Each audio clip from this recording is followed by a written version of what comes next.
జీవితం మీద విరక్తి వచ్చేసి చనిపోవాలని ఆలోచన కలిగి రైలు పట్టాల మీదకి వచ్చేవారికి ఒక మాటను నేను గుర్తు చేస్తున్నాను. నీ కొరకు ప్రార్థించే చేతులు ఉన్నాయి, నీ కొరకు ప్రేమించే ప్రాణాలు ఉన్నాయి. తొందరపాటు నిర్ణయాలు తీసుకుని రైలు పట్టాల మీదకి రావద్దు దయచేసి. ఎందుకంటే వెళ్తున్న ఈ రైలుకి ఎన్ని స్టేషన్లు వచ్చినా, ఎంత లేట్ అయినా దానికి ఒక డెస్టినేషన్ అనేది ఉంది, ఒక గమ్యం అనేది ఉంది. అది గమ్యానికి చేరుకుంటుంది. నీ జీవితంలో కూడా అంతే. ఈ రోజున అనేక సమస్యలు ఉండొచ్చు, ఇబ్బందులు ఉండొచ్చు, కష్టాలు ఉండొచ్చు, అవమానాలు ఉండొచ్చు, నిందలు ఉండొచ్చు.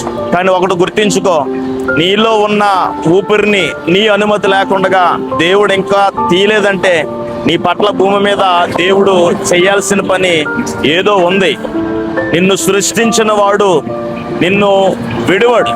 గుర్తుపెట్టుకో. చనిపోవాలన్న ఆలోచన పక్కన పెట్టే, రేపు అనే దినము నీ కొరకు వేచి చూస్తుంది. దేవుడు నిన్ను ఖచ్చితంగా దీవిస్తాడు. పనిని ప్రారంభించు.